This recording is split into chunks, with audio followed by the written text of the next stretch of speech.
দীর্ঘদিন ধরে সকালে না খেলে কি অ্যাসিডিটির প্রবলেম হতে পারে? এই প্রশ্নটা অনেকেই করেন।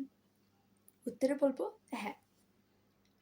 অনেকে আমরা মনে করি যে সকালে খেলে বোধহয় আমার অ্যাসিডিটির প্রবলেমটা বাড়ছে, কিন্তু না, ঘটে ঠিক তার উল্টো। যখন আপনি দীর্ঘদিন ধরে সকালে খাওয়া বন্ধ করে দেন, তখন কি হয়, আপনার প্রত্যেকদিন কিন্তু গ্যাস্ট্রিক অ্যাসিড পাকস্থলী থেকে নিঃসৃত হচ্ছে। তো এই যে অ্যাসিডগুলো, তারা কি করে, খাবারের সাথে রিয়েকশন করে। তো যখন তারা খাবার না পায়, তখন ওরা খালি যে পাকস্থলীর যে থলিটা, সেটার যে ওয়াল, সেই ওয়ালের সাথে বিক্রিয়া করতে শুরু করে। তখন কি হয়, আপনার সেই পাকস্থলীর গায়ে বা ওয়ালটা ড্যামেজ হতে শুরু করে এবং পরবর্তীতে বিভিন্ন ধরনের আলসারে কনভার্ট হয়। তো যেটা থেকে শুরু হয় বিভিন্ন ধরনের গ্যাস্ট্রিক জনিত সমস্যা, আলসার জনিত সমস্যা।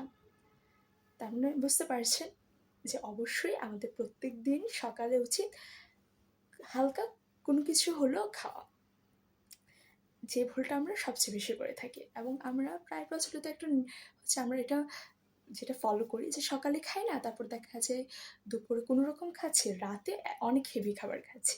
কিন্তু না, আমাদের খাওয়ার ক্ষেত্রে সমস্যাগুলো শুরু হয়। যে কোনো রোগ দেখা যায়, আপনি যদি আপনার খাওয়া দাওয়া প্রপারলি মেনটেন করেন, তাহলে আপনি মোস্ট অফ দ্য সুস্থ থাকছেন। কিন্তু খাওয়া দাওয়াতেই যদি প্রবলেম হয়, তখন সেই অসুস্থতাটা গোড়াতেই শুরু হয়ে যায়।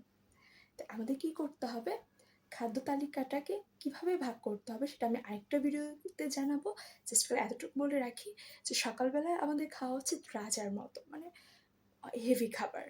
দেন দুপুরে আপনি হালকা একটু কম খেলেন, অ্যান্ড রাতে আমাদের উচিত আরও হালকা খাওয়া, এবং সেটা যত তাড়াতাড়ি সম্ভব।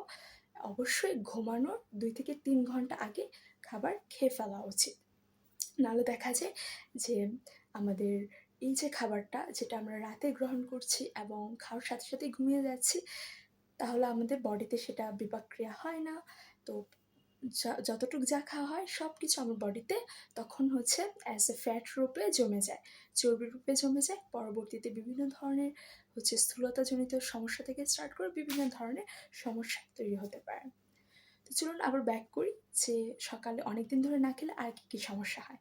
অবশ্যই প্রথমত আপনার ওজন কমবে, তার পাশাপাশি আপনার দেখা যাবে দুর্বলতা থেকে শুরু করে বিভিন্ন ধরনের সমস্যা তৈরি হবে, ক্ষুধামন্দা। তার পাশাপাশি যেটা হয়, স্মৃতিশক্তি দুর্বল হয়ে যায়, আপনার কোনো কিছুর প্রতি আপনি কনসেন্ট্রেশন দিতে পারেন না, মনোযোগ শক্তি হারিয়ে যায়। তাছাড়া আলসারজনিত সমস্যা ছাড়াও বিভিন্ন ধরনের মুড সুইংজনিত অনেক প্রবলেম হয়ে থাকে। তো অবশ্যই প্রত্যেকদিন সবাই সকালবেলা কিছু না কিছু একটা খাবেন। তো ভিডিওটা ভালো লাগলে অবশ্যই শেয়ার করবেন, নিজে জানান, অপরকে জানান। ধন্যবাদ।